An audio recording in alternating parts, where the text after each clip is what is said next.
Good evening, everyone. Welcome to the Town of Fairmount Heights Town Meeting for March 26th. Please stand for the salute to the flag. I pledge allegiance to the flag of the United States of America and to the republic for which it stands, one nation, under God, indivisible, with liberty and justice for all. Thank you. All right. Madam Clerk, can you call the roll? Mayor Stewart. Present. Vice Chairman Barnhart. Present. Councilmember Lethledge. Present. Councilmember St. John. Present. Councilmember Wadowson. Councilmember Oscar. Councilmember Downing. Present. Thank you. Meeting rules, just know that if you would like to speak, you have 3 minutes. So I'm just abbreviating them. We have no meeting minutes to approve for this month. Is the chief online? Okay. Is Mr. Pinckney online? Yes. So we're going to pass Mr. Pinckney for now until he logs on. The chief could not be here. He had another obligation, but however, he is online. He will be online. Mr. Pinckney, if you're ready, can you give your report?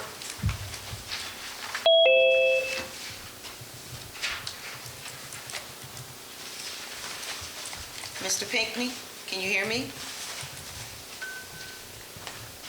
He's on mute.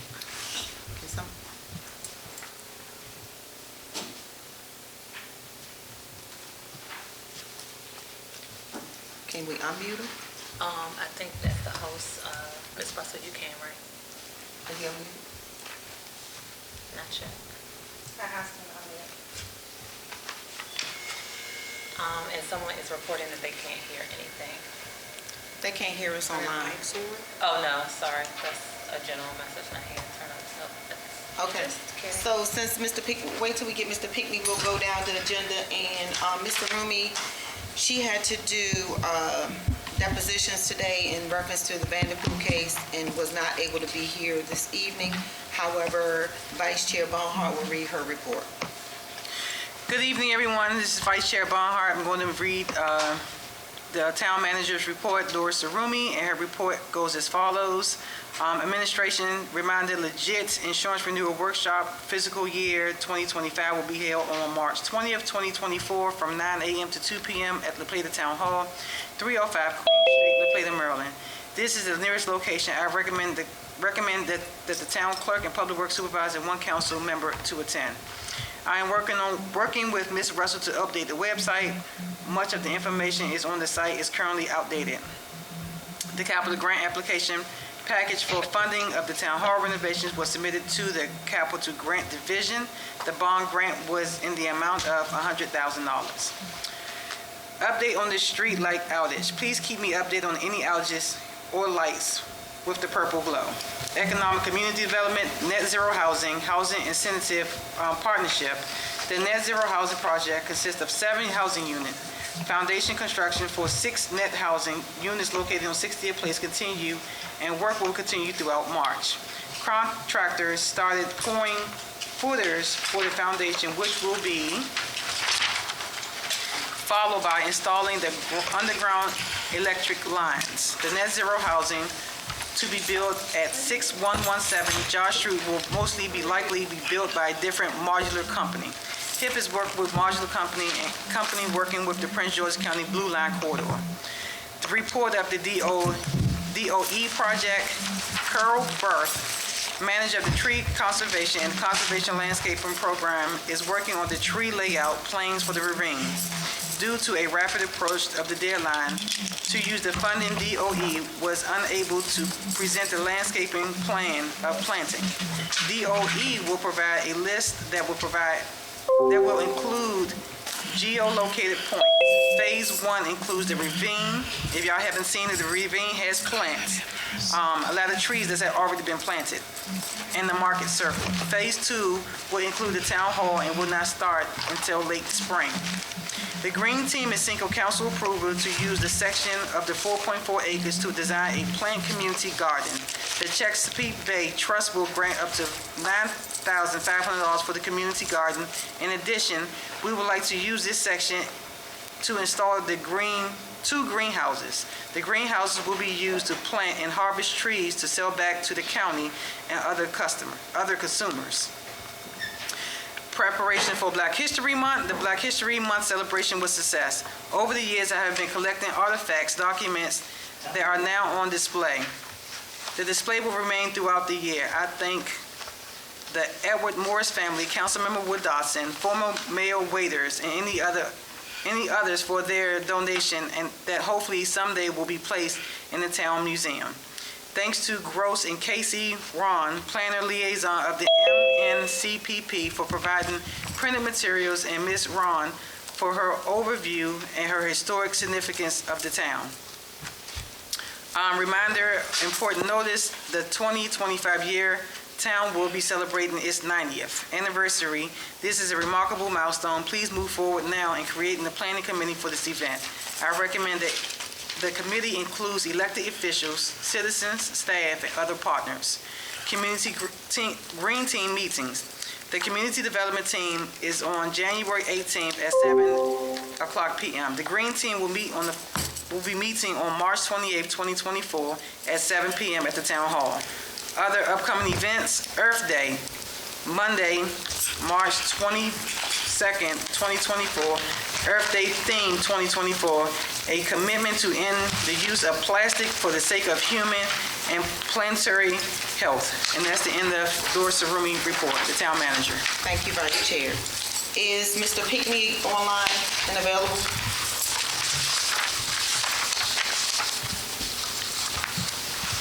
Is he?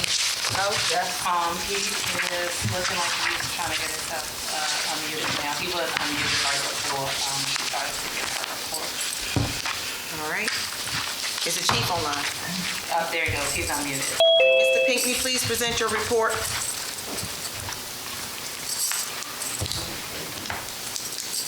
Looks like it may also be a delay. Is the chief online? Okay.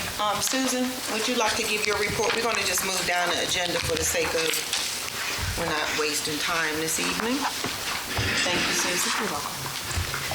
Ms. Walker. Yes, okay. All right. Good evening, Mayor, Council, citizens, and staff. I'm Treasurer Susan Walker, and I'll be presenting financial summary as of the end of February 2024. I'm just going to give you all have the report, and citizens, I do have a copy of the report that I can share with citizens as well. So, sir, would you mind? They're saying there's still no sound.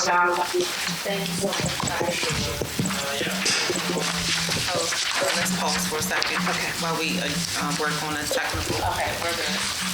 You can hear me? Yes. Okay. They said they can hear. They can hear? Keep it Yes. Okay. So you can hear? Yes, now, yes.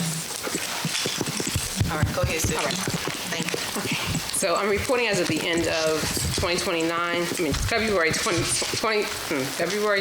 2024, sorry. I'm just going to give a summary of the financial report. The financial report that you have attached compares our budget with our actual expenses and our variance. I'm sorry. No. So they can hear Ms. Russell, they can't hear anyone else speaking in the meeting. Mic is on? Yep. Pull it closer to you. Is this better? All right, check it. And it could have been possible she had someone online. And Mr. Terry, they can't hear online. Okay, I'm working on that.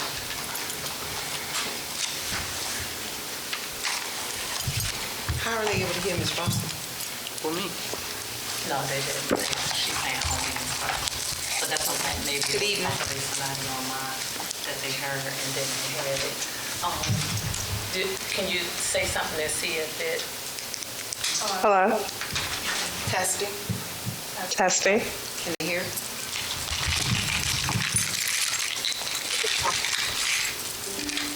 don't think so. Nobody's getting it.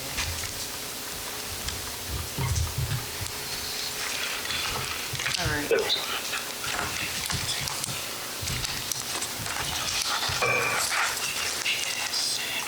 Yes, they heard her say testing. It's ready.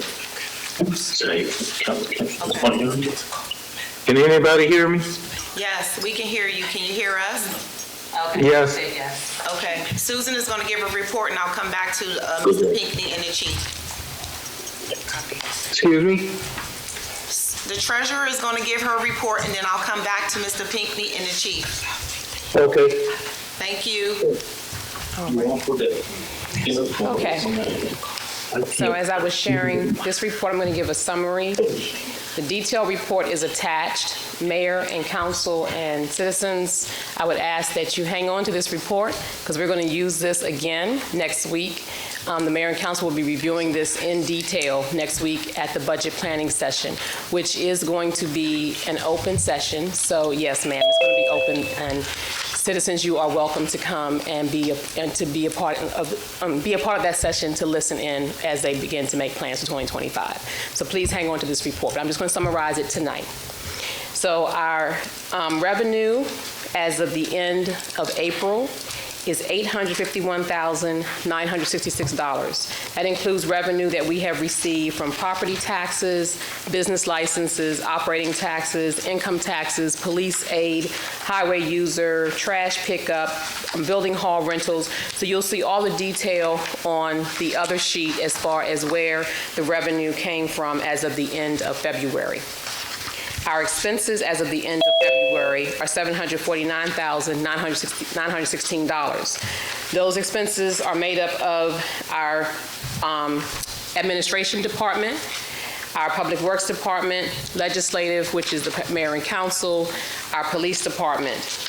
Again, you can see the detail of all of that, of all the expenses on the subsequent report. I will go through that report in detail at the budget hearing, budget work session. Mayor and council, I do ask that you all review the report because this is your report. These are the work areas that you all have put in place, and so we need to go over this for 2025. Our next section, which is the blue section, it gives you the balances in our accounts as of the end of February. I will remind everyone that we are moving our accounts. We are still in the process of moving our accounts, and hopefully we will have that resolved before the end of this month. The last section gives you a summary of our loans that we have on 3 of our vehicles. Our dump truck, which will be paid off February 6, 2025. Remaining balance is $13,757. Our trash truck would be paid off in 2025 as well, with the remaining balance of $46,129. And our pickup truck, which is a new truck, we just got that, will be paid off in 2028. And the balance on that is $38,215. I will remind the mayor and council that in the work session, I shared with you that we will have to have a public hearing to set the constant yield rate. So that is something that I would like to discuss with you at the budget work session, to go over that so that everyone is clear on what that means. And then you all will have to decide in a separate session what your decision is going to be. I will share that meeting does have to be publicized. We have to put it in a paper of circulation that circulates within the town. And so I would like to make sure that we get that in as soon as possible so we don't have any problems with making sure that that gets disseminated within the community so everyone has an opportunity to attend and to share their feelings on the constant yield rate for 2025. So again, that's something that we need to go over at the next meeting, which is scheduled, I believe is it next Thursday, Mayor? It's April 4th, right? Yes, okay, so that's next Thursday, and it'll be right here. I think it's 7 or 7:30? 7.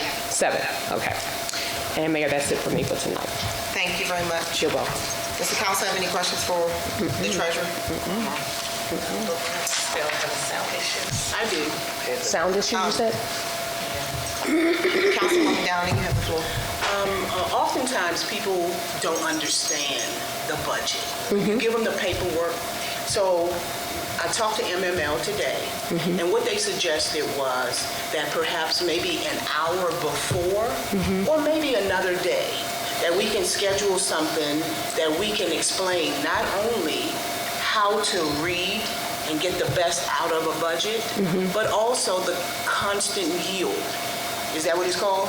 So that's what I'm going to go over next Thursday. That's why I'm glad that this year, this meeting is going to be open to the public. It was open last year, but the constant yield, every year I do explain that. I go through that in detail to make sure that the council and the citizens that are in the room are aware. So I will go through the constant yield again next week, and I will go through it very slowly, answer questions, because it is a little confusing. It's just a little confusing the way it's written. So I will go through that. As far as the budget, definitely I'm open to doing something either before, after, if it's not too late, open to do something afterwards so we can go through the budget, explain it, and then people can be more comfortable. There have been several citizens that have contacted me. They've come in, I'll sit with you one-on-one as well. If you have questions, I have no problems doing that. And several citizens have done that. They'll reach out and contact me, and they can come in and sit and talk with me. Because it's a lot of information, do you think that we can schedule something maybe before that meeting? If that meeting is on the 4th, which is Thursday, you think maybe we can do something on a Wednesday and then we could publicize it? Because I think maybe not only the citizens of Fairmount Heights municipality may be interested, but other citizens of how to, what do you think about that? If I could schedule something? So you said next Wednesday? Yeah. Next Tuesday? No, Tuesday's my grandbaby's 16th birthday. That's not going to work. Let's talk about this offline, because maybe we can do something before the meeting at 6. Right. That same day. That sounds good. Okay? All right. All right. Thank you. Councilwoman Wood Dawson? Yes. Even though we knew that the budget was forthcoming on the 4th, and we know that this is every year, is it a reason why, in regard to disseminating information out to the community, even though it's not really recognized or want to be accepted, the seniors are not Facebook people, they're not computer people, they're not, we're not sending out information, really disseminating to those that are in need. That's why it's the same group always. We got a few that work on the computer. I'm a council person, 19 years standing, and I have a problem with getting information, which is unfair because I'm a taxpayer if it ain't but a quarter going in the kitty. And I get the same feedback from other seniors. They don't do Facebook. They don't do social media. They don't know how to find an agenda. They want to know where their money is going. So as I sit in my seat, I'm here not because I get joy out of the every 5 minutes arguing. I'm here because now I am what I've been fighting for 19 years. I came in at 50, I'll be 75. I have no interest in learning a computer at 75. I'm trying not to step down the fairly lit front steps that are coming in this building. I'm late because it's a handicap parking and I can't park in it. I'm sorry, Councilwoman. All of this comes under the budget. The budget is not talking about a handicap keep spot. sweeping dirt. No, do you have a question about the budget for Susan? Has this budget already gone out into the community to say that the 4th is when we're going to meet? Or are we just bringing this up today for the public? Now we're on public TV. The flyer for the budget hearing is in the works, right, Ms. Russell? It's being created, and it will go out by the end of this week. That might be favorable for you in your 50s, but at 75, it don't work. So how do you propose we get it to the seniors. Like Will you we identi- like if we you can used to do, identify- I'm like sorry. we used I have to the do, floor. I have like the we floor. used to I have do the it. floor, Councilwoman Woodall. Oh, okay. If you will We'll work. identify these seniors that need information All of sent to, them. give They us a all- list, they give us a all list, do. and we will personally hand deliver everything that they request. Okay. Give us that list. They all do. It's not a Okay, list. well, I don't know who these people are. They We- tell me the taxpayers. Okay, well, give us a list of these taxpayers that need this information, and we'll be more than I'll happy get to them handle from it. Susan. I'll get them from Susan. 'cause You don't that's- have it? I don't walk around. Do you have it? No, you're You're the advocating leader. for Do the you seniors. have it? You're advocating for a group of people that have not identified, All have the not called. taxpayers. You will not overspeak me, All Councilwoman Wood the, Dodson. all the taxpayers. So Okay. that's it. All right, when you readdressed. identify those list of people, we will make Okay, sure I they get will- that information. I'll give you a Thank list. Susan, for your report. I appreciate Can I make it. a suggestion? Um, Maybe they do. I didn't give you the floor, Councilwoman Downey. Just give me 1 second. This is not Thank the you, Susan, for your report. I appreciate it. Councilwoman Downey, you have the floor. Because we have so much going on in the next 2 weeks, maybe on your flyer, you can have like a 2-week calendar, and they can be able to see the weeks and what things are going on in the town. Just a suggestion. Great idea. Okay, thank you. Mr. Pinckney, your report, please.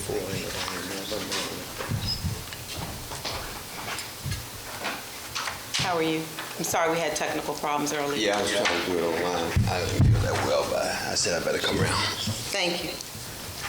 Okay. Good evening to the mayor, town council, and the citizens of the town of Fairmount Heights. This is my report for March the 26th, 2024. During this period, we've issued 3 civil citations totaling $1,000. We've issued 7 building permits totaling $696.32. We haven't reissued any business licenses during this period. We've issued 4 rental licenses totaling $400. We have not issued any building registrations fees during this period. A notice of corrective actions during this period, we've issued 8 corrective notices. In additional information, in my last report, I stated that the condition of the roadway at Sheriff Road and Balsam Tree Drive has been reported and has been repaved. We are still waiting for a stormwater management department to repair the storm drain at the corner. I think we have a date of May the 15th for them to do that repair. On last week, Mr. Barnhart called with some concerns about the sediment control place at the storm drain at 60th Place. After speaking to him, I contacted DPI and spoke with Inspector Ron Proctor, who had instructed Warren Builders how to install the sediment controls. On Wednesday, the 7th of March, Inspector Ron Proctor visited the site and called me and said that after reviewing the storm drain, he would have the sediment controls removed. Inspector Proctor thinks the drains need to be cleaned or enlarged because the water should be not ponding in the street like it is. The sediment control was removed the same day. The foundation work for the net zero homes on 60th Place have been completed. They anticipate the water and sewage work will start this week or the week or so, or in a week or so. They also receive more details and will inform our office and the neighbors. This work will reduce 1 block to 1 lane. We will need to inform some of the neighbors that they will not be able to park on the street for a certain period of time. The modular homes are scheduled to be delivered and set up the first 2 weeks in April. And we got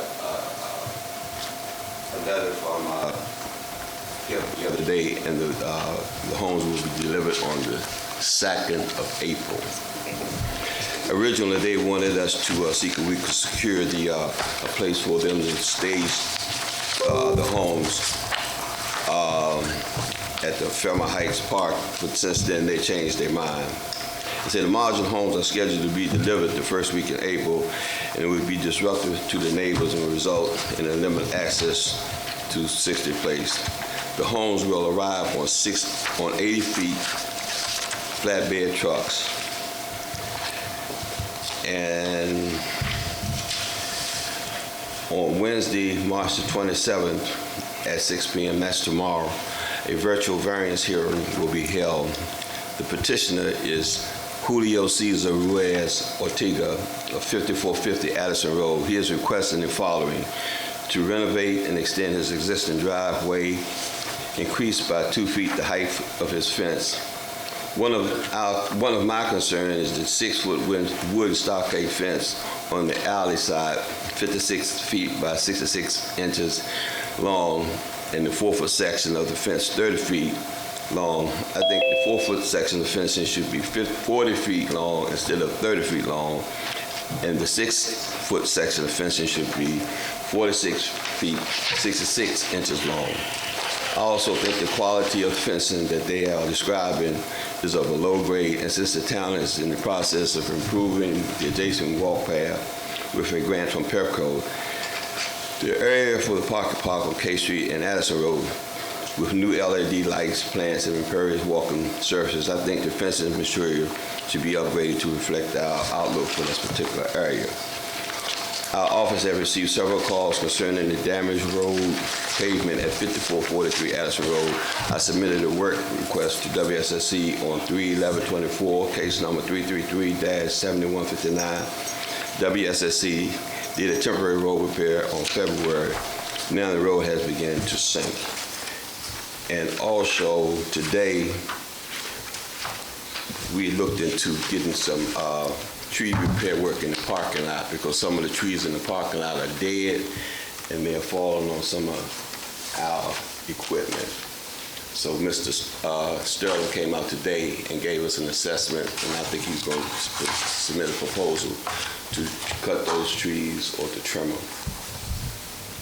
And that's basically the end of my report. Thank you, Mr. Pinckney. Mr. Pinckney, did Stephanie pass out any notices for the residents so we can pass them out? For the closing of the street? Yeah. I Police think department took Mrs. it. Russell was going to do that yesterday and give it to Chief and Pass them out. his The officer. chief will address that in his report. Okay. Thank you, Mr. Pinckney. I have Yes, a ma'am. question. Councilwoman Downey.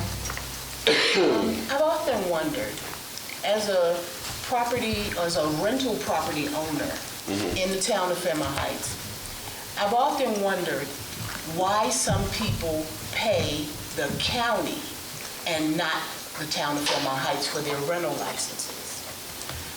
Oftentimes they tell me, they call the town, their rental or their realtor, when they are signing the rental agreement, they try to call the town of Fairmount Heights and they don't get an answer. So the realtor just goes to the county and pay them for a 2-year license. It's a lot of loss of revenue for the town of Fairmount Heights. How many people are you collecting from at this point? I just can't say that. A ballpark. I don't know. I can't. All right. Could I ask you for a email? I can give you a printout of the rental. No, you can email it to me of how many rental properties that we have. Because do you yourself think that perhaps we are losing revenue when people go and pay the county? Yes, but when I do a tax and assessment record inquiry, they'll tell me whether or not that's their primary residence. If it says yes, it's their primary residence, then I know they're living there. But if it says no, then I know it's a rental property. But a lot of times, whoever's renting, they don't want you to know that because they want to pay the county and the town. The town can give a permit for 2 years. The town of Fairmount Heights can give a permit for 1 year. Okay. So we do have a thing in place to collect that fee? But if I don't know it's a rental, I don't know it's a rental. All right. What I've noticed is that the state wants money. So the state will say on their tax form, primary residence or not primary That's what I'm residence. saying, yeah. All right. And what they do is they automatically raise the taxes on that property when that part says not primary residence. They don't go check with them. Well, I'll give you a prime example. I have one resident today. I gave him a citation for having unregistered vehicles in their driveway. Okay. But when I pull up the tax and assessment record, I saw it says no, it's not their primary residence. All right. When they called about the the vehicles, then she said, oh, I don't live there, but my daughter lives there. All right. So if your family, if your daughter, mother, whoever lives there, then they don't need a rental license. Really? Because Right. according to the state, they don't care. They don't care They about what? raise their taxes because that little thing says not primary resident. But if it was our ordinance, if it was a mother, father, or a sibling, they don't need a rental license. Really? So that's Right. written in the ordinance? Right. All right, I would, go ahead. Am I correct? Yes, you are correct. Yeah. All right, so also send me that, because what I'm seeing is, in my townhome development, they're almost all rental properties now. And it's not family members. And they're not. Well, what I can do, I can just go and take an assessment with each address and put it up in the tax and assessment record and see if it's if they're primary residents. If it's not, then I can send them a letter stating, that our records indicate that that this is a rental property. Then they give them 5 days to respond. All right, because I do see where we're losing out on a lot of revenue because people are not paying anybody, the county or the town. But if you go to court, the judge will say, how do you know it's not their resident? I mean, it's not their family members. All right, Because they can say, because that's what they can say, that's a member of my family, it's a sibling, and you can't prove that. I don't know how many times I went to court and the judge will say that. Can you prove this is not their relative? Okay, I feel like we kind of caught him off guard with this subject, so can we table this and put it on the agenda for work session for next month so we can discuss it in detail? And he can bring his information with him? Because I do know that these are subjects that we do in work session. Right, so let's discuss it in work session. Thank you, Councilwoman Allen. Thank you, Mr. Pinckney, for your report. Chief, are you available online? Did you unmute him? Chief? He's still muted.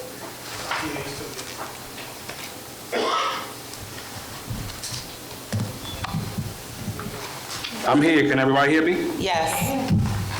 There we go. Good evening, everybody. Good evening, Mayor. Good evening, Council. Good evening, residents of the town of Fairmount Heights. I want to first, I hope all is well with everybody in the community. I've been listening on the reports so far by Mr. Pinckney, and I want to start off my report by following up with a follow-up to Mr. Pinckney's report on the closure of 60th Place with the new homes that are being brought in. So I sat down with Mr. Rumi, and we kind of came up with a plan to make sure that we can accommodate the residents and give them enough notice. The police department went door to door today and handed out physical notices to everybody on that street. Even though from I would say a little past the middle of the block, that part of the street will not be shut down, going towards Veterans Memorial. We'll have an officer conducting the shutdown, which will start at 10 a.m. So we'll be out there early, just advising the homeowners, just a reminder to let them know they have to have their vehicles moved by 10 a.m. and they can bring them back on the street at 5 p.m. when the construction crew are done for the day. So it's not a total closure all day long. It's from 10 a.m. to 5 p.m. Everybody on the street has been given a notice once again, and we do have it on our social media site, and I believe the town has it on the website and on their social media sites as well. We wanted to make sure that everybody had enough notice to kind of make accommodations. Now, we're going to have further conversation up until we get to that event, because there may be somebody who needs to get in and out of their driveway. When those houses come down the street, they're not going to be able to park in their driveway. If it's something where they're loading in, I believe it's going to be one house every other day or something like that, but it's going to be heavy equipment on that street for the most part, so cars won't be able to get up and down that section of the street.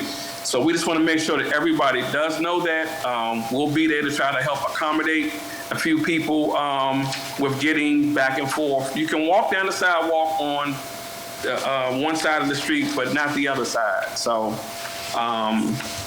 and that's take place April the 2nd through the 15th, this FYI.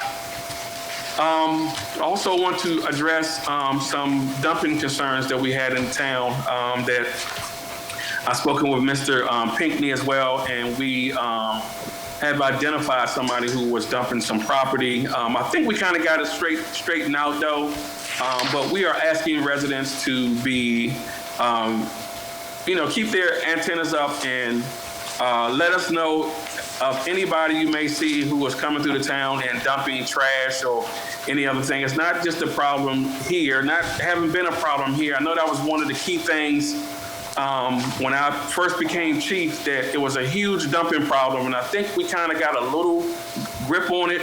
I've only had 1 or 2 instances over the last year or so, but it's a county-wide problem. So with continued patrols and neighbors and community members keeping an eye out, I think we can really do this the way we've been doing it, and it's been pretty good so far. So thank you to the community for that.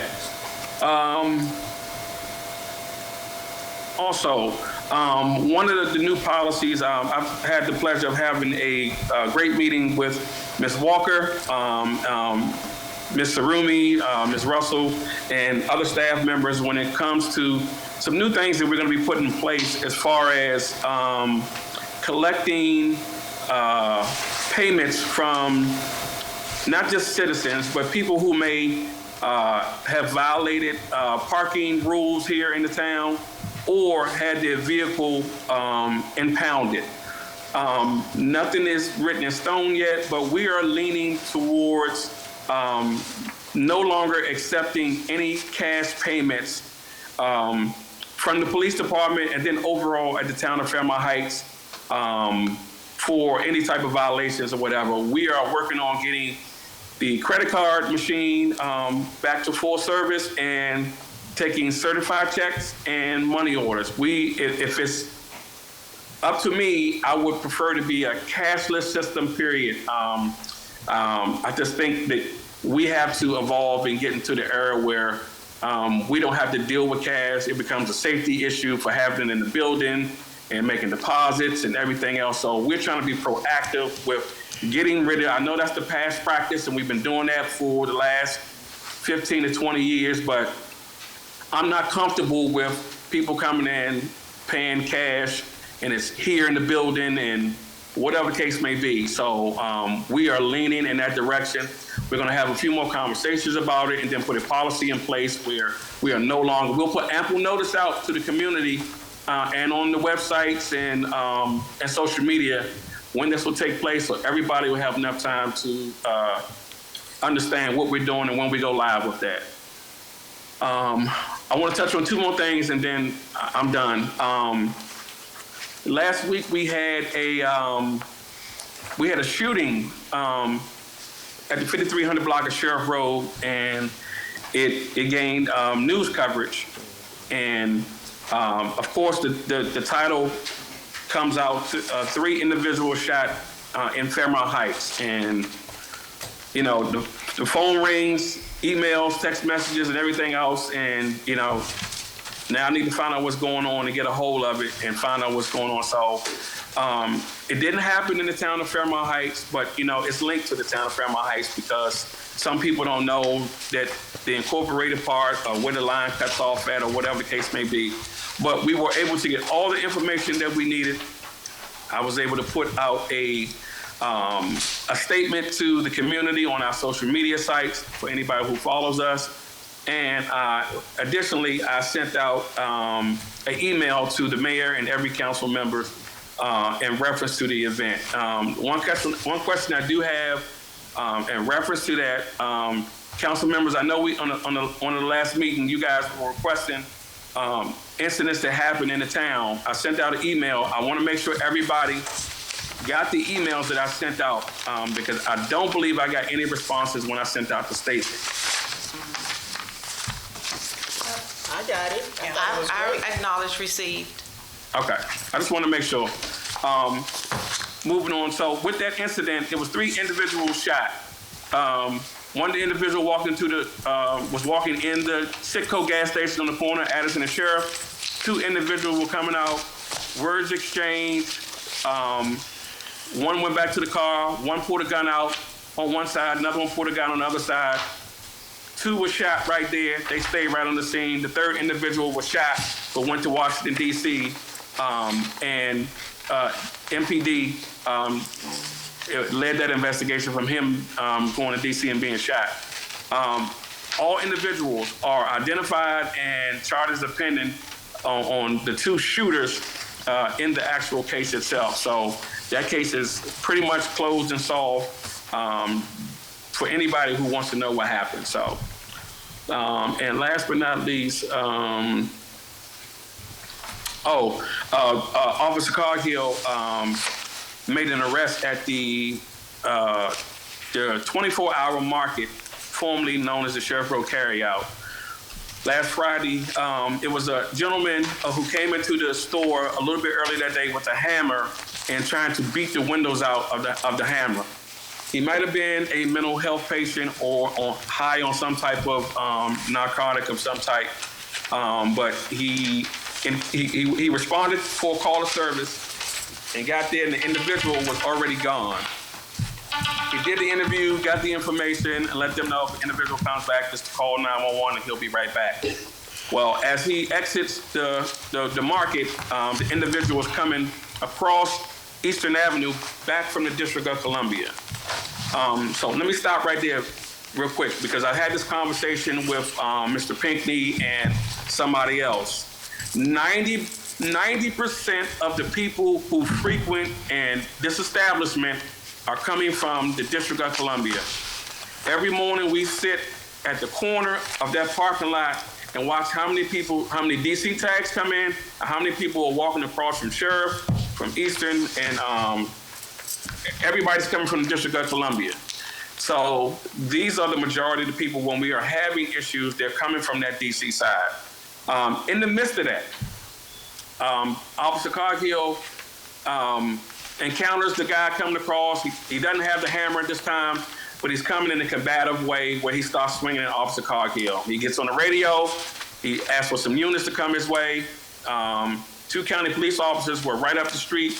They come, they get him all in the custody, where they had to kind of just restrain him to get him into custody. And once they got him detained and got him into custody, we had to ask the city of Glenarden to assist us in transporting the individual, because the individual ended up being open through the sheriff's office. He had 3 outstanding warrants that had been open for quite some time, and he was going to be taken into custody by Officer Cargill. But he could not be transported in a regular vehicle. We had to get a vehicle from Glenarden who had a cage vehicle to put him in a cage vehicle so he wouldn't kick the windows out of the vehicle. He was transported. The fire department came, checked him out, make sure he was okay to go to the jail, transported safely. He was processed, no problems, no injuries. Officer Cargill was okay, and that was the end of my report. Thank you, Chief. All right, we're going to move down the agenda under old business, future virtual work sessions. Councilwoman Downey. I know that we have been doing a change on how things, because of the pandemic, and having an opportunity to work with Maryland Mediation, who came in and did a relationship building circle, talking to other municipality leaders. I noticed where Cheverly, their town work sessions, certainly citizens can watch remotely, but they are in a room, they're collaborating, they are building relationships.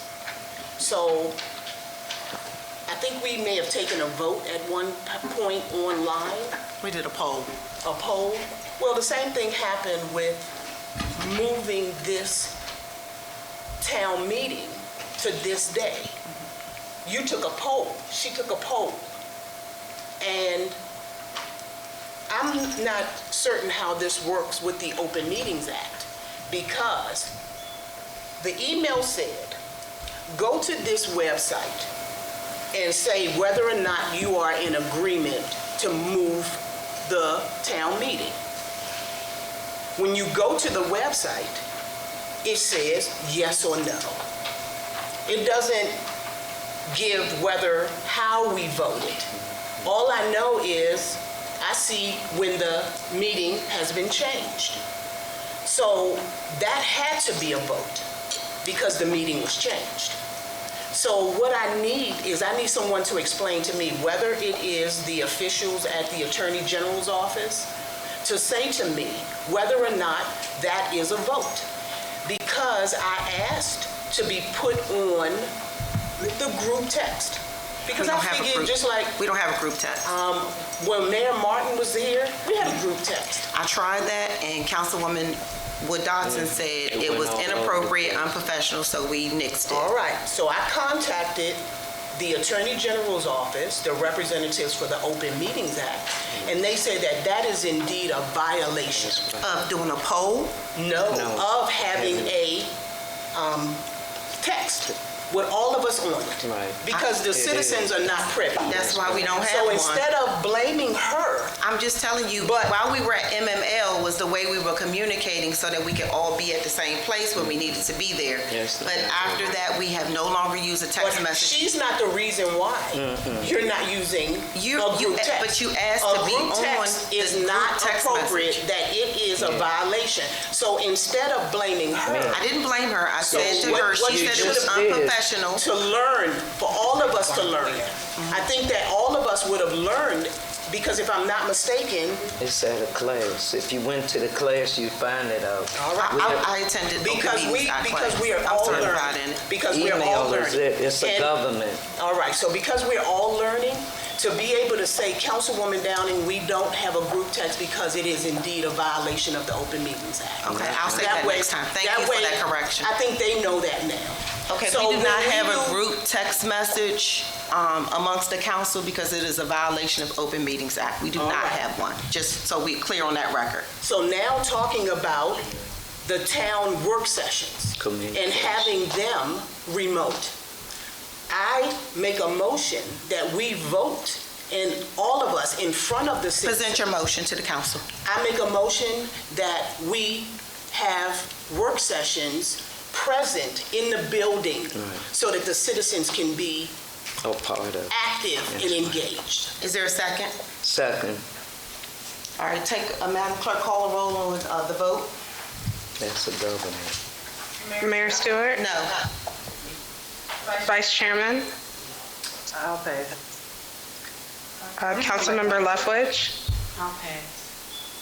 Councilmember St. John. Are we able to get more clarity? So are we asking that in the future that these are permanent meetings, everything that is mandatory for it to be in person? So I would like clarity on when there is an instance when someone should be able to be online. So if we say that we're voting that work sessions are going to be in person, if anyone has any issues or reasons why they need to be remote, are we clarifying if that is excused or not? I don't want to vote for something that says mandatory. If someone's in travel, they should have the right to be able to be online if that's the case. Yeah, So are we that would be saying that reasonable. we are always going to have it physically in the building, but if you need to be remote, you can? Or are we saying that we are deeming that all in-person sessions need to be in person? I like that question.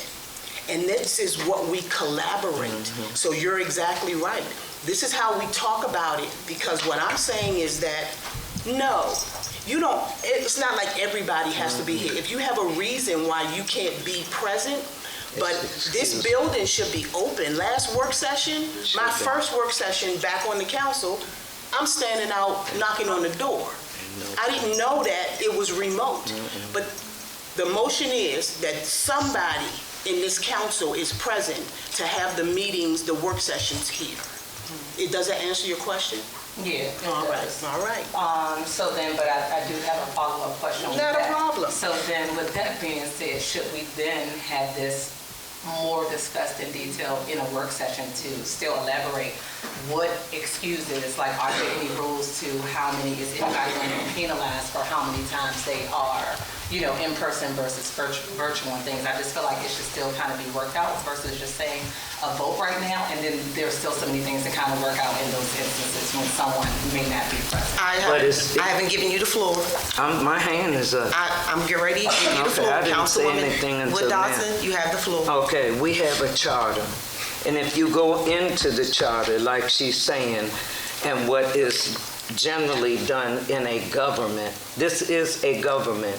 We are in our seat because we were placed here by the people. We were put here. Please stay on topic, Councilwoman Wood-Dotson. She asked a question, and I'm giving a solid answer so that we don't have to keep reinventing the wheel. Okay. This is what, you're a computer kid. It's no different than your grandkids are different. We're all on different levels. This is what a government, like in the White House, you can't go in there and paint it a blue house. You have to go by the rules, the governing rules. Our charter, even though it's still 1935, until we've put it in its proper perspective, had it reassessed and redesigned. Me, just because I've been here 19 years, I can't just say, well, no. Work session is a collaboration where we spearhead, we can go into, we used to do it in the room. COVID brought us out here to where we're more open and accessible. But we have to be visible because we're working for the taxpayers.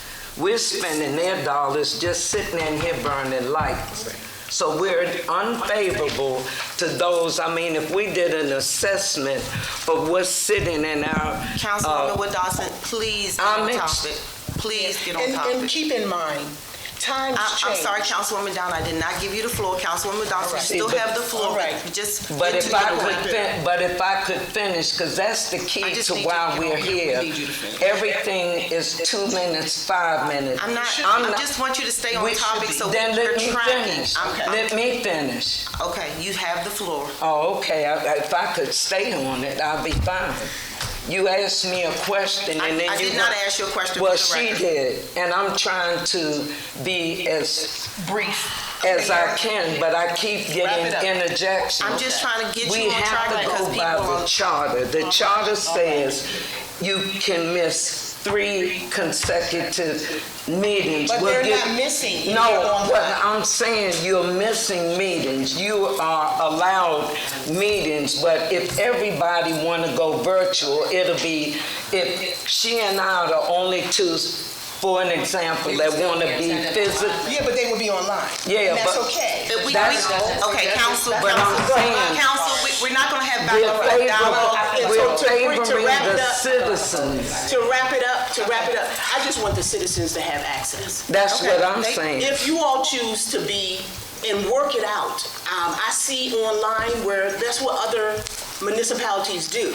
They may say you are present and the rest of you guys are remote. Right. The next month you're present, but the citizens have access to the building. Okay, So that's we'll table this discussion to next month's agenda. So we don't have a vote? Does anybody want to, well, restate your motion? That we have the building open for work sessions. That at least 1 or 2 of the council members are here. If the other ones want to work remote because for some reason, that's fine. So that's mine. Okay, so. If she has other questions, I embrace questions. Okay. Hold on, Councilwoman Leftwich. Councilwoman Wood-Dotson had her hand up first. Yes, my question would be a good assessment of where we are with what we're trying to do. We have an audience.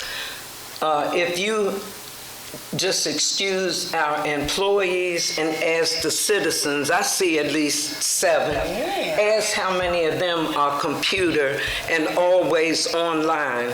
And then you'll get a good assessment just of a brief computer savvy. We might have 1 or 2 computer wizards that's on everything. So you were saying put All it right, to them? There it I is. will not Ask present it to them. the Can we ask people. them? Ask them. I will not present it to the people. Really? Because it's just a Okay. meeting. The charter says we have to have one meeting a month. That is it. That's what the charter says. It doesn't state virtually or in person. So it's with not that, about we are. us. Do you guys want to restate your motion and then get your second? I wanna find out from them. Okay, Do we you are guys not going wanna to ask. Do you guys Order. think that we should be? We are not going to present this question to the audience. This is a council issue about a work session. The vote, either put your motion on the floor or we table this until next month. I've already stated my motion. Okay. Madam Clerk, take the roll on the vote. Mayor Stewart, My vote is still no. It's not about the community. Vice Chairman, People don't mean nothing. Councilmember Lethwich. I have a lot of questions, so I can't vote. Okay, so then we'll table. Yeah. Okay. So We always- so the We'll table next, it till next the month. next work session? We'll take session? Can we? Yeah, we'll table it to work session. I will write Thank down you. all of my questions. Well, will the work sessions be in here or virtually? what I That's wanna the know. question. Can we have a round table and be present like we are to start off and then chisel down to nothing? I probably will be online for work session, but however, the council can come in the building if they like. Next agenda item, Ethics Committee, Councilwoman Wadata. Yes. My thing with the Ethics Committee, when you go into the ethics law, it says there shall be, which is composed by the mayor and reviewed by the council. Why I'm bringing this to the table is because it keeps flipping back to me, you do it. So on the record, being that we're gonna go against our ethical way, I would like for the council, being that it is put in my lap, I don't mind doing it.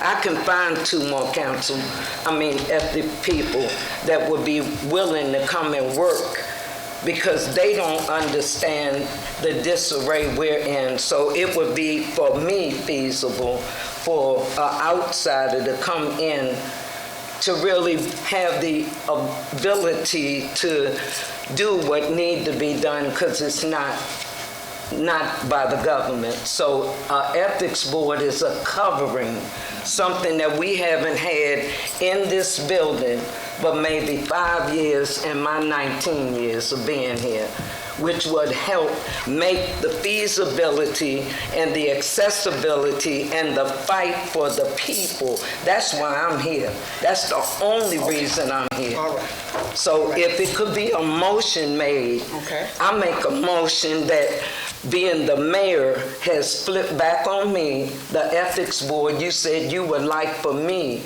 would I choose or go out and find and petition for people that would be feasible for the ethics committee? I'm more than willing to Maybe you should talk do. about what happened to the 2 people that came. Maybe you should talk about that. I can discuss that. Well, we never We had had 3 potential applicants for the ethics board. 2 stepped down because of lack of communication on the part of the government.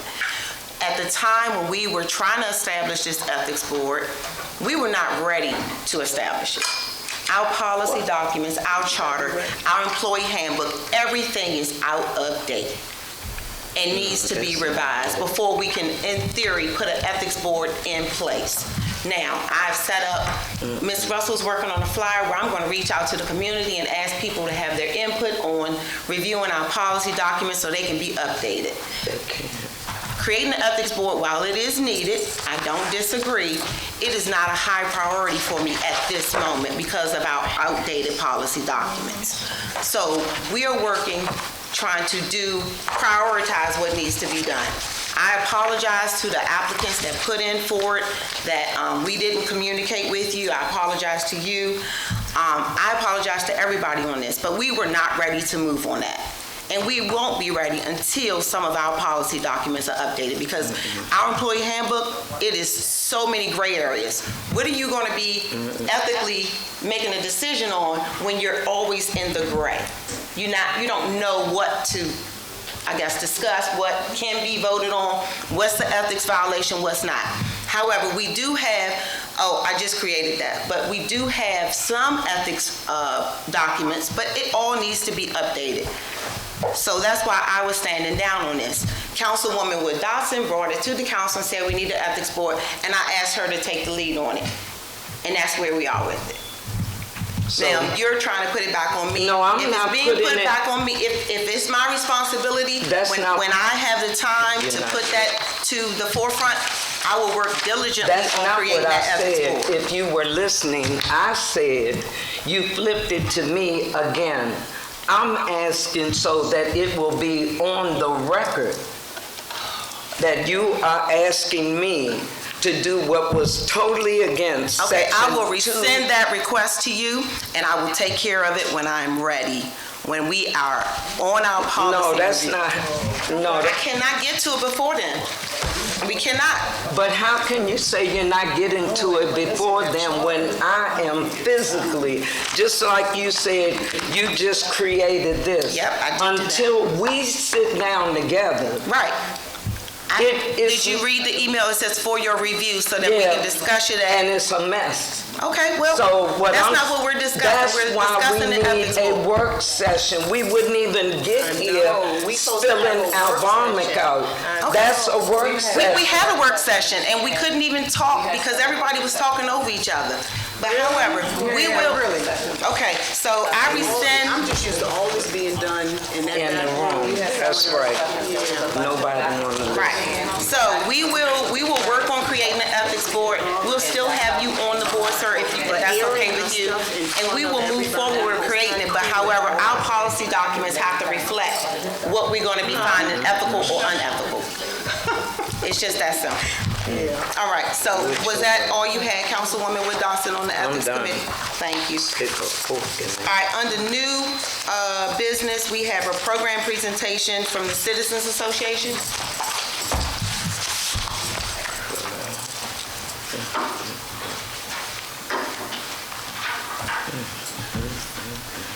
Hello, I'm Joyce White, Vice President of Citizens Association. Mr. Barnhart was supposed to do this tonight, but he never received the answer to any emails. So that's why it won't be done tonight. That's it. Thank you. I didn't receive an email about that, but okay. All right, we're gonna go down the agenda, mayor's report. The reports. I'm gonna allow Councilwoman Wood Dotson to go first. I'm gonna come around. Are you at old business, future work session? We're doing reports. Okay, with my report, I don't even know what to say. In my years of being on the council, I've never been where I am. I'm in awe. You asked for my report, this is it. I'm going to interrupt you. I do want to remind you of the email that I sent to all the council about your report. If it's not related to your department, then it shouldn't be in this report. Well, one reason that my report is kind of cumbersome because what I asked to be over has been overwhelmed by everything else. So I can't even say what I'd like to do next week because it'll happen before the week is out. You know, it's repetitious, like a compatible thing, and no one is in their lane. So for me, if I were to give a report, my projection is for Fairmount Heights Day. But if that's already taken, because that was my umbrella, I'd just like to know now. I don't think, did anybody? Oh, I've heard it on several occasions, what possibly would be done. And it's fine. I'm just saying, you say give a report, it's rather hard. And I didn't come to be confrontational here. I'm used to governmental and policy and procedure to use what I was told that I gotta use until it get better. So that's my report. Thank you. You're more than welcome. Councilwoman Downey? How you guys doing? Good evening. We're gonna get this together. Yeah. I attended the wonderful. Thank you.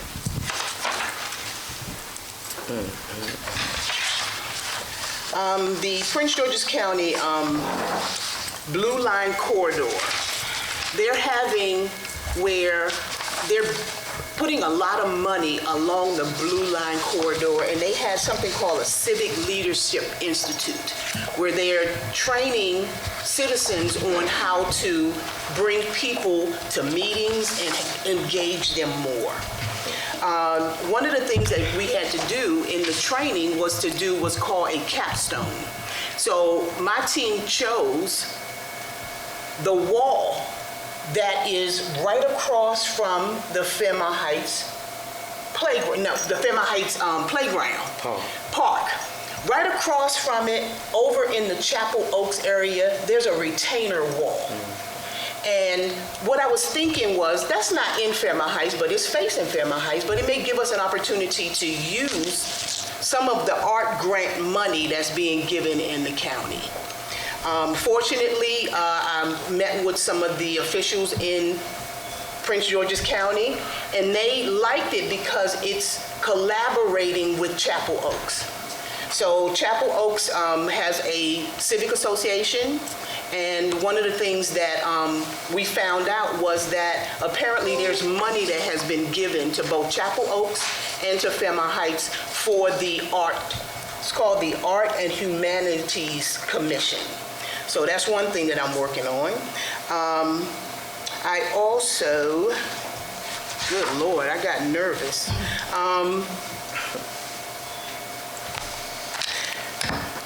MML has a grant for cybersecurity program for municipalities to work together so that we can secure our data. I applied for that. One of the things that I wanted to do as well as for us to be able to communicate, there's something called Robert's Rules of Order. And what I thought was be beneficial for not just us, but also the citizens, for us to be able to put a motion on the floor, for us to do the communication at this table. So what I wanted to do was to ask with, I guess maybe, I'm new to the council again, I think you get a certain amount of money, but I wanted to bring in a trainer for Robert's Rules of Order. I've already scheduled that. Susan, did you get my email about the invoice? I've already in the works. It'll be either mid-April or early May. All right. Who are you hiring to do that? What was his name? Freddie. Freddie, hold on. Freddie, come on. Coloston, Colston. Will he bring the new books? He will bring everything that's required for the training. That whatever his training program is, he'll bring all the documents he needs. Right. But that is already in the works. Susan has the invoice. We're just waiting to cut the check and confirm the dates. All right. So we'll be sending out a poll to see which date works best for the council. Is that okay, council? Okay. Is it a one-day training program? It is for 2 hours, and it will be open to the general public if you'd like to attend. We'll put the notice out. Wonderful, because I think that would help a lot of this. Okay, I think, all right. Did you have anything to report as far as public safety? That's where I'm confused. I sent an email because when I was on the council before, what Mayor Martin would do is she would have a meeting for committees, and you would be given what your committee is and what it entails. I sent a request to not only yourself, but the clerk, to send me the minutes from that meeting, along with what the requirements are for that committee. Okay, we'll get that information to you. All right. And what I noticed was, I'm like, okay, they always say go to the website for the minutes, but then I go to the Fairmount Heights website, and there are no minutes for either the town meeting or the work session or this committee meeting since what? I think August of last year. Is that You must be a true living in the wrong assessment? place. Yeah, because we got meeting minutes up there. So it's on the town website? Yes, ma'am. Okay, so All right. thank you, and that's so until I get what my duties are, Okay. I really have no idea, but I can believe tell it's you a what I'm working resolution on. for that as well, so if you could give her a copy of that. Thank you, Councilwoman Downey. Yeah. Councilwoman Leftwich.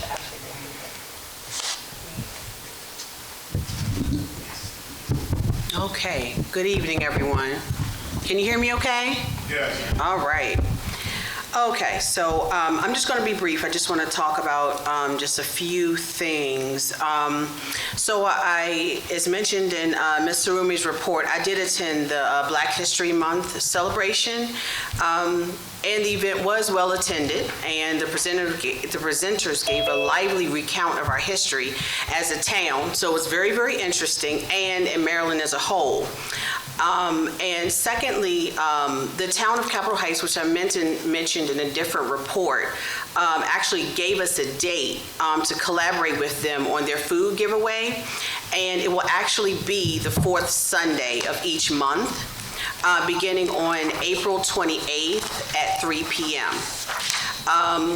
So even though they do have it every Sunday, they won't have it this Sunday because of Easter, but they do have it, and anyone is welcome to attend their food giveaway. But for us, we're going to actually just be there and volunteer, whoever's interested amongst the council and who want to actually participate in the giveaway.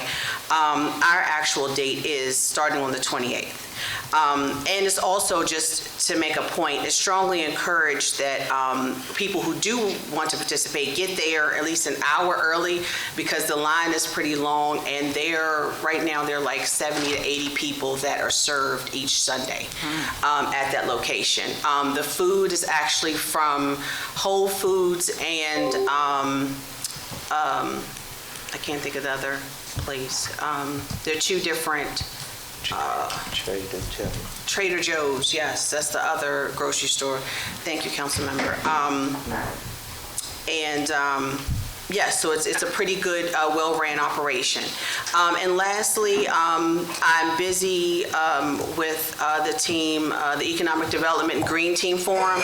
That's actually scheduled for tomorrow, March 27th at 7 p.m. So if you can, please take some time to stop by and give your input. I would love to have the council. If you can attend, that would be great as well, because again, I think it's a good collaborative effort, so we can get the town moving in a different direction. There are several things, including the Main Street Initiative. I did identify some business grant opportunities as well, and then the Fairmount Heights CDC will actually give a presentation and give some information as well. But again, this is an attempt for us to collaborate, get your feedback, and we'll know how to proceed with funding, which DHCD has plenty of funding available. We just need to know how the town would like to move. But we would love to have you out. And I believe that's my report for now. Thank you, Councilwoman Leftwich, and I appreciate you coordinating that food giveaway with Capitol Heights. Appreciate that. Councilwoman St. John. Hello, everyone. Get this over here. Good evening, y'all. So first, I would like to start off with a statement. So the town of Fairmount Heights is deeply saddened by the tragic collapse of the Francis Scott Key Bridge in Baltimore, Maryland earlier this morning. Our prayers go out to all those affected by this heartbreaking event. So to all the families who may have been impacted by this unforeseen tragedy, please know that you're not alone as you await the news of your loved ones. We do stand by in solidarity with Baltimore and all residents and family members with them during this time.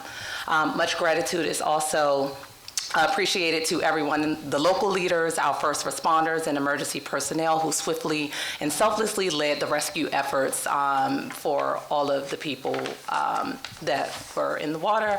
And in times of adversity, we witnessed the unity and compassion within our state of Maryland. So we did put a communication out just to show our support to Baltimore and all those who are involved. I'd like to jump right into, right now, kind of had a few things on my plate while I have been trying to just get some things in preparation for our budget meeting in regards to what we're able to allot for some special events, not just events itself, because that's not my area, but we do have the 90th anniversary coming up in 2025. As Ms. Sarumi stated, it is very important to secure things in much advance notice, so I've been starting to prepare for some of those things. As far as communications and our website, we have come across some technical difficulties on the site. I did realize that our report a issue is not working, so currently trying to work out the technical issues of that. If you guys don't prefer to call or come in directly, you should be able to go to the website and put in your issue, and that is not currently working right now, as well as kind of a few links that we have on the site. So I do need to coordinate with Ms. Russell, Ms. Sarumi, to make sure that we're not double working doing the same work, but we want to try to put the priority on one thing. I don't want to move into too many different things at one time without making sure one thing is functionally working. So I have scaled back a little bit to focus more back onto the website to make sure all those things are functioning properly. And if you guys haven't seen it, please check it out. Ms. Russell has been doing an awesome job as far as getting some information put up there. So there are lots of things working. You can go visit the website right now to be able to see our past historic houses and what they look like now since they've been remodeled. All of those things have been added up to the website. And then as far as the newsletter, I am still currently working on that. But as I mentioned, I will be scaling back just a little bit, so pushing that deadline up to make sure that the website is still functioning. But I'll be meeting with the green team and then Public Works to get any information that I'll need to add to the newsletter for that. And then hopefully I'll have an update next month to when we can expect that first newsletter to go out.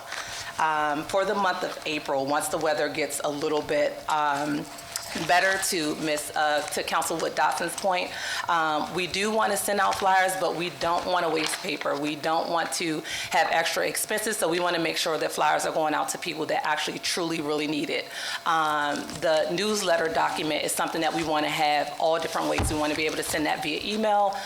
We want you to be able to look it up on social media, or if you prefer to have a flyer in hand, we want you to get it that way. So my intentions for that is to possibly, hopefully, have a council member join me or get a committee together to go door to door to kind of get a consensus from what people would prefer, get that kind of registered in. These are the people that would like to get flyers. These are the people that prefer email, social media, just so that we're not wasting paper, we're not wasting resources, and then we'll get a kind of a true nature as to who is requesting what from the town and delivering properly to what those residents want. Then I also have, as far as our social media archive, and I had talked about this in a few meetings ago, but we had kind of pushed it forward, as we do want to go digital with some things, not all things. We want to be able to make sure that we're able to archive these things. So if we are doing meetings online, or if we are uploading everything to the website, making sure that these things are posted publicly and safely. As you guys are interacting with us on the websites, if people are putting comments, this helps us kind of determine things like if people are putting negative comments, when it's okay to hide a comment versus when it's not okay to hide a comment. If anyone is putting, profanity, things like that, what are instances where those things should be shown, those things should be not. So I'll be having that meeting actually next week on Friday to kind of go through those things so that we can get those things up and running.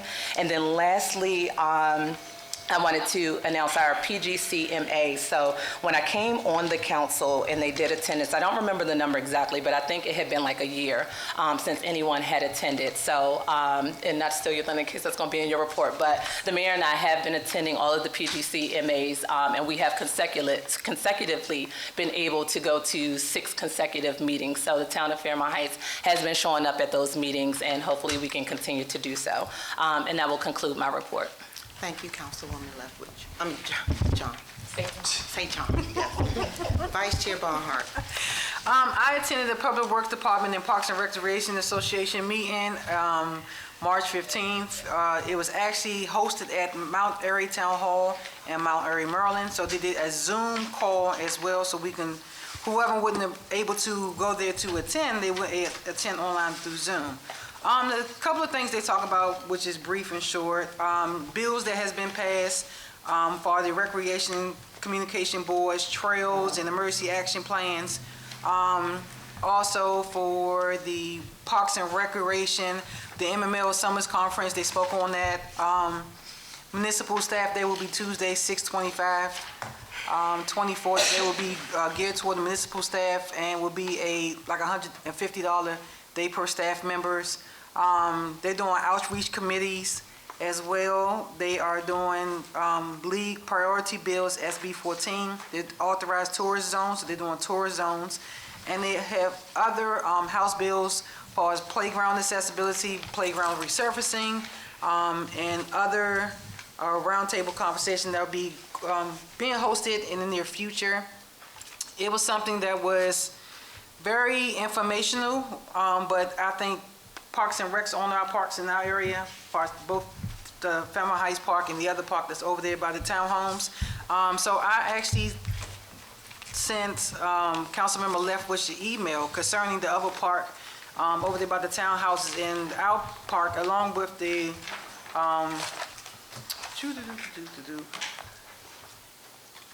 Park and Planning Committee, Panasia, for an update of where we stand as far as our parks being cleaned up and being remodeled. So I should have some information on our work session. Also, Public Works will be picking up trash on Friday, even though it's Good Friday and I think the government, the town hall is closed, but Public Works will be open around in the area collecting trash. And that concludes my meeting. Your report. Thank you. Thank you, Vice Chair Barnhart. All right, so during the month of the end of February, early March, I attended the Winter Mayor's Conference in Annapolis. It was a great experience. If you guys recall, the Annapolis was locked down for an active threat event. I was actually locked down in the governor's house. So that was a great opportunity to network with other mayors, and Councilwoman St. John was there with me. But the winter conference was a great way to network, to learn things, to talk with other mayors about what they're dealing with in their municipality. And the subject of the foxes did come up because I asked that question, what do you do about your foxes? And the other communities said nothing.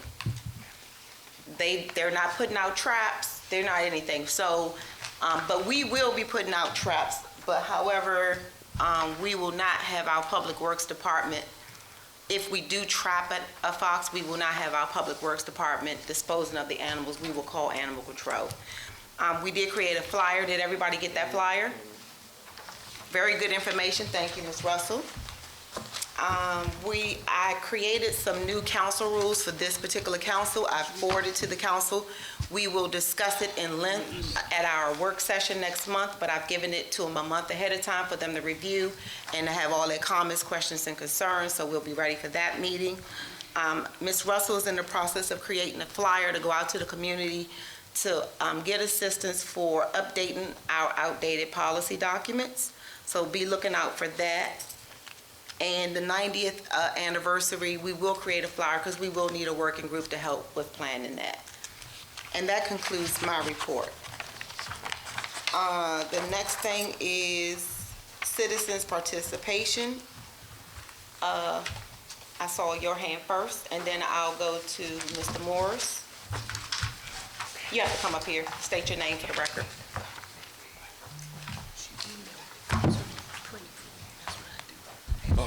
All right. Good evening, Mayor, Council, citizens. How much time do I have? 3 minutes. 3 minutes, perfect. Don't forget to state your name. Absolutely. My name is Toyoshe Oyeyemi. I am a resident of 5914 K Street. We're on the corner of K and Addison. My wife and I have lived here, residents of Fairmount Heights now, for 2 years. I do want to say that over the course of the last couple of years, I do want to commend the leadership of the town for a lot of changes that have been made. It is in the eye of the beholder of what is seen as being positive and what is not, but I've seen a lot of positive changes that I know can be commended, can be credited to the leadership of this group. The question that I have is actually about the 5443 Addison Road building. I was told that that building is being considered for, that building is being considered for a funeral home. I wanted to make sure that I received confirmation on this. This is a big concern for me and my and for my family, we live directly behind that building.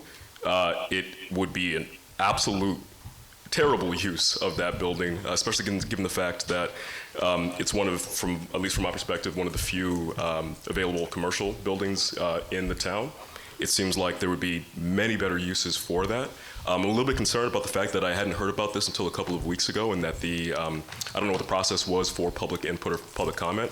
I also admittedly don't know exactly where in the process it is, so if that building is being considered for renting or if it's already been sold, an update on that would be really helpful as well. My hope is that the council and mayor and Citizens Association and others would consider alternatives for that building, because I think that given the fact that it's right there on one of the main streets of our town, there's several better uses for that building that I hope can be considered. But an update in the meantime would be really useful. Thanks. Okay, thank you. And I am working to get the potential owners or the potential business to come in and speak with the council on next month about that. Mr. Morris? Remember you have 3 minutes. Good evening. John Morris, Mayor, Council, citizens. Since I wasn't able to take care of this in-house, I felt I needed to come to a public session to maybe get some clarification. I would like to start out by saying I give full consent for my personnel evaluation and performance, my job performance, to be discussed in front of and with the citizens of Fairmount Heights. This is only if I'm able to be here while you talk about it. Unfortunately, we will not be discussing any personnel issues with the public. I give full consent for you cannot give consent. Okay. I just want to be fully transparent with the mayor, council, and citizens. That's why I said I would give full consent for this, citizens to hear what's going on. I have nothing to hide, and I just want my voice to be heard. Since I can't talk about it, thank you. Thank you for your statement. Also, I would like to set up a meeting with the mayor and council because I was denied a meeting with the town manager, and the form that I was asking for the meeting with was my evaluation, and in it, back where it says signature, if you look at it, it says if you dispute it, you have the right to talk to the town manager.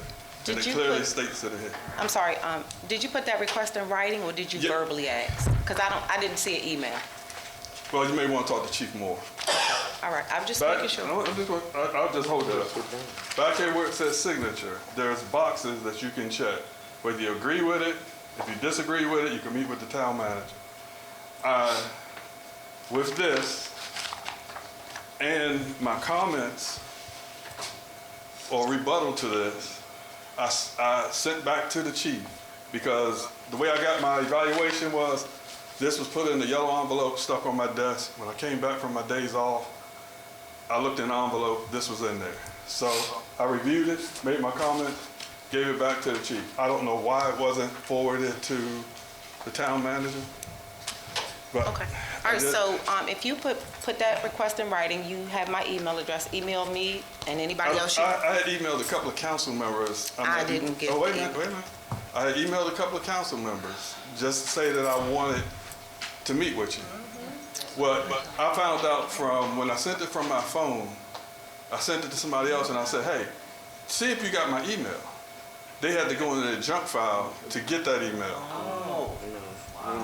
Why was that? I'm just telling you. It's automatic. Sometimes it should be in our junk file. I'm just telling you. I didn't receive. Sometimes it does that. Emails. No, because the process that I was taking is what was in here. Okay, so I requested a meeting with the town manager. I was told she couldn't meet with her. Okay. Please resubmit your request in writing, and we will facilitate a meeting. Okay, I will write a hard copy and I'll bring it and I'll give it to you so that you can put it in everybody's box. I prefer electronic copy, but you can do it any way you like. I'm like Ms. Wood Dawson. Okay. I'm a little old.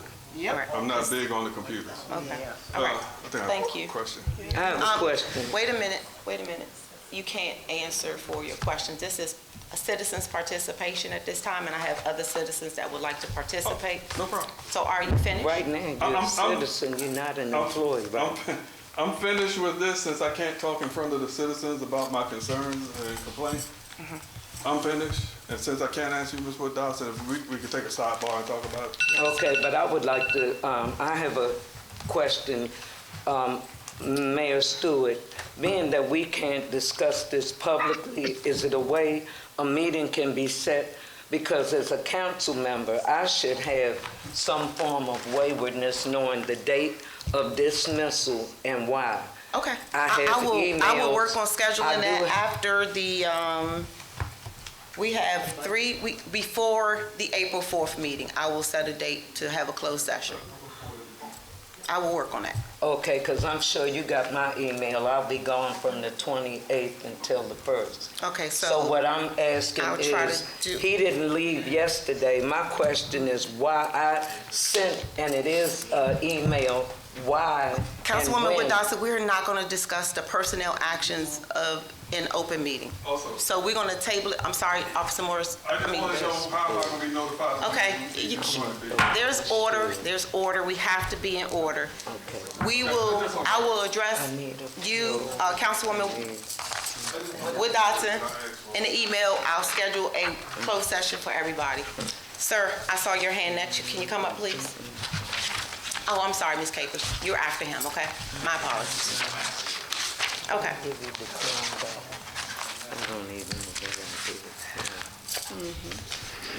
Please state your name for the record. Jerome Bright. I live right down the street across from the library. Okay. And I'm speaking on behalf of, Police Officer Morrison. We can't afford to lose him. He is the best police officer we had in this neighborhood where I feel safe. Children. I mean, I feel safe. Because these guys doing this crazy stuff and this, that, and other thing, when they see him, they go on about their business. I mean, I didn't serve this country. I'm a disabled veteran. Thank you for and this, that, and other thing. But at least I have something to come home to. I got somebody that's going to protect me. I understand. And he's a good man. I've known him for years. I've been living in this neighborhood for over 50 years. Except for when I had to go and do what I had to do when I did in the service. I understand. I'm going to tell you like this. I can't afford to lose him.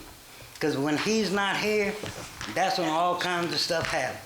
I can't even walk out on my back porch. People walking in my driveway, checking my car to get in my car and all this. But see, if I do something about it, I'm going to be gone for the rest of my life. Yes, we don't recommend taking any actions. But see, the thing about it, though, with him, with his presence alone, I don't even have to worry about that at all. And that's all I gotta say. He's a good man. I don't want to lose. I understand. I really don't want to lose. Like I told you, he's a great man. Thank you for your comment. Ms. Capers? Are we able to say something, citizen off on the line? Yes, I'll get to the people online. Hey, Ms. Capers, how are you? All right. Yes, you can. Just want to say good evening to everyone. Good evening. My name is Daisy Capers, and I'm the founder of the Fairmount Heights Community Development Corporation. And I'm here tonight with a plea. I just want to let you know I'm saying this, and I'm saying it really nice as I know how. We're trying to make a difference in this town, but we need you, all of you, not just me, all of you. So I'm gonna tell you, tomorrow night, we're gonna have a meeting here. We're gonna try to do nice things for you, but we want you to be here so you can say what you want to see in this town.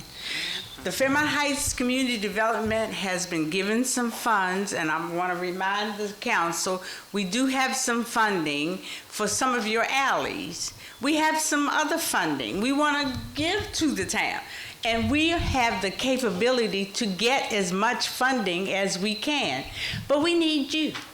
We can't do, it's not like we can't do this, we can do it, but we need you. Because if we bring something to this town, we want to talk about a main street. This town has never had one. If we bring one here, could you imagine the impact it will have? One of them is you may not have to pay as much real estate taxes as we now are asked to pay, and I always say, no, not now.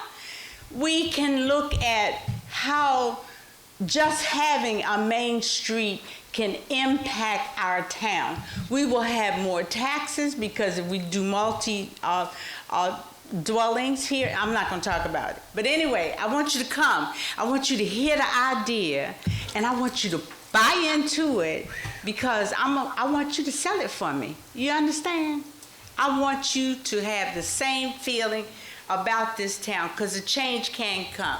We have some people right here that's willing. Right now, they're willing and open. They're putting everything they can into it. Of course, the government has a structure and has to follow rules and regulations.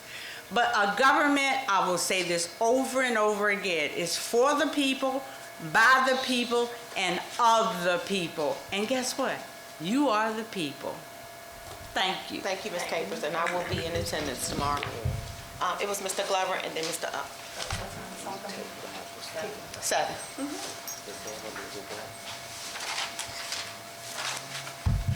Good evening, everyone. All right, good evening. State your name for the record, please. Henry Glover is my name. I've been living in this town for 31 years, and my thing is that we need better policing in this town. I would love to see the county come back here. Yes, but, Lord. Because, you know, when we had the county here, police, boom, right then and there. Since, you know, we had this so-called police department, nobody's never here. We had a break-in right across the street last night, and that was about 12:30 last night, and it took about an hour before PG got here. But then another thing, our cars be everywhere. And I want to say our cars should be marked and have a GPS on them.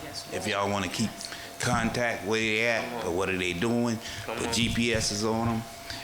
And saying that to say until we can do better, because right now we need a police department real bad. You know, somebody that we can be safe by, you know. And this thing with Mr. Morris, I love him. I wish they could be worked out some kind of way, but we do need protection. Thank you. Thank y'all. Thank you for your comments, Mr. Glover. Appreciate it. Mr. Up?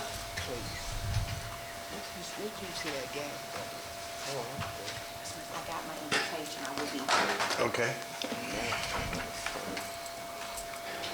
Good evening, everybody. My name is Akundu Uwaka. I'm a resident of the city for about 23 years, and I live at 704 59th Avenue. I used to be the code enforcement officer here from 2006 until 2010. I want to talk about, I'm going to make it real short, some of the things that were said, the charter and the ethics committee, and I think that we should go ahead and get the person for the ethics committee as of now, and as things change, let him be with the change. And for the charter, everything should be as the charter say. People should, all the council members should be here so that people could see them. And if you miss 3 meetings, you're out. As far as the rental properties, was somebody stated about whether they're relatives or something. It is hard to find out whether somebody is a relative in that property. It's very, very hard. So that is the thing. Fox, I have a fox in my yard every day. Whether the county will come and get them, I've caught a raccoon, a possum, a squirrel, all kind of stuff. They did not come and get them. They told me that you had to get rid of stuff. So I took them up to Walker Mill Park and let them go. The other thing is, John Mars, he's the only one who has came to my house and said, you got some people in your yard, when I had some people working in my yard. He also has called me various times up my job, and I can look on my phone and see everything that's going on my property. So I think John Mars needs to be here, and whatever happened, I don't know, but he's been a good person to me. I mean, you know, he's helped me a lot. You know, he's the only one that I know that will take care of this city the way it needs to be taken care of, because he's called me various times, and I don't know anybody else will call me. Thank you for your comments. Are there any more people inside here that would like to participate?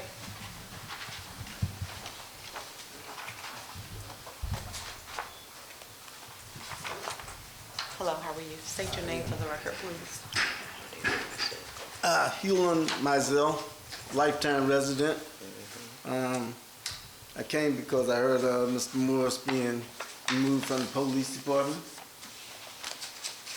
I think there's nobody else that we have in the police department that knows the town like he does. And the citizens. That's right. Like you just asked me my name. There's probably not 4 other people in here that know my name. So, let's do what's right. Thank you for your comment. Are there any more citizens inside the building that would like to participate? Ms. Russell, can we go to online? Or?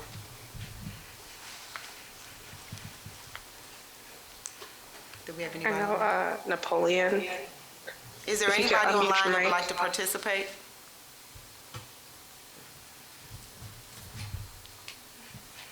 Can I say one word without getting up? No, you have to come up to the mic.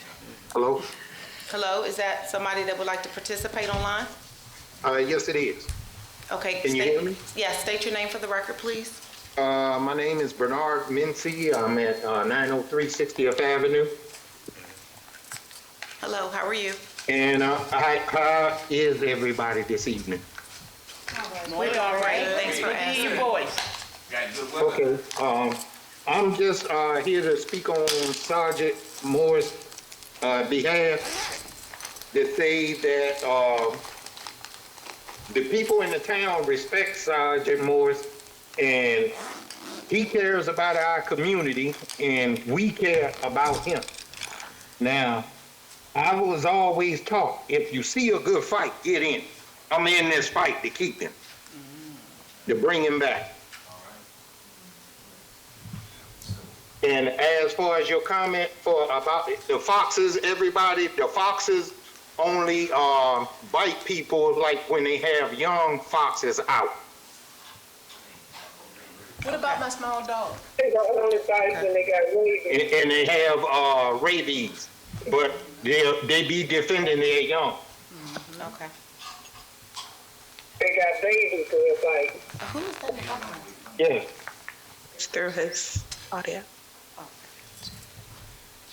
Was that it, Mr. Macy? Yeah, Mincy. Messy, I'm sorry, sir. Yeah, yes, and as far as people working together, you don't have to like a person in order to work with them. That's right. That goes on all the time, but that's all I have to say. Thank you for your comment. Is there anybody else online? Yes, can you hear me? Yes. State your name for the record, please. Yes, my name is Napoleon Fox. I live 817 Eastern Avenue, and I'm concerned about the alleyway right here with the flooding that's been going on for so long, and nothing has been done about it. Can we do something about it? And the speeding on this side, I'm been told that on the sidewalk part, it's supposed to be for the district, but it's one camera on one side, it's none on the opposite side, on this side. I was wondering if somehow somebody can coordinate with the district, if that's their property, to put a speed camera there. But the main thing is the flooding of the rain, when the rain come down this alley part. I was told there was probably a drain there, but they try to need to get it uncovered, but maybe they can pave it with cement and fix that alleyway on this side of Eastern Avenue. I'm sorry, did you say 817 Eastern Avenue? Yes, right in the back of me. Okay, thank you. I just want to get clarity. I'm going to talk to my team to see how we can look into resolving the alleyway, and I just heard from Ms. Capers is saying they got some funding to probably assist us, so we're going to try to come up with a strategic plan on tackling that issue in the alleyway. Yes, because everybody on this area is just getting down his heels, getting flooded out, and I had to do some things to keep my basement from getting flooded. I understand. I'm having the same issue. Did you have any other comment, sir? Was that the end of yours? Well, the speeding, I don't know if you all have anything to do with that front side of Eastern Avenue, because like I said, I've been told, I've been here 8 years, and I've been told that the district side is right there, right to my driveway. Mm-hmm. So that sidewalk belongs to the district. I'm not sure how that works, but it seems like I got two addresses. I understand. So we're looking into installing speed cameras in the community. However, we would have to see if the district will allow us to put one on Eastern Avenue. I don't know if they will, but I'll have the chief look into that. They won't. I've been calling the council They may revisit it. We'll revisit that. We'll investigate it, and we'll get back to you on that. Mayor Stewart, that's not possible. The Eastern Avenue belongs to the District of Columbia. They will have to be the ones to enforce it. And the sidewalk. But if you, from what I was told, the district put some cameras down on the Maryland side, and PG County advised them that unless you plan on sharing some of that revenue, you need to remove those cameras. So that's correct. So if PG County can dictate that those cameras on the Maryland side can be removed, why couldn't Town of Fairmount Heights put one there? So that's why I'm asking, could you just look into it? Yes, I'll to look verify? into it. I'll look into it. I'm pretty sure it's not possible because the district owns the roadway from sidewalk to sidewalk. Right. But I will look into it. Okay, thank you, Chief. So I'm gonna reopen it for one more person, Mr. Glover, and after that, we're gonna close out citizens' participation.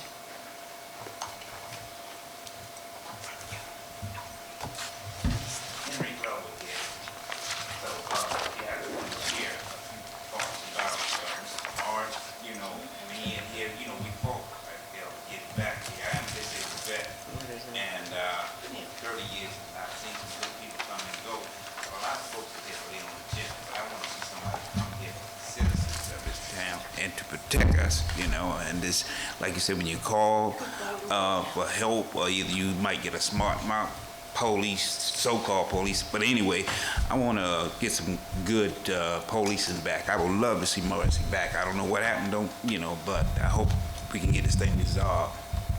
Thank you for your comment, Mr. Glover. Okay. All right, so that concludes citizens' participation. I will accept the motion for adjournment.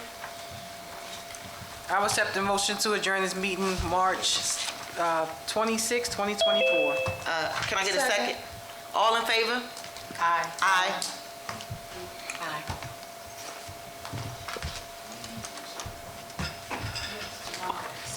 All right, meeting adjourned. No, we can't ask questions.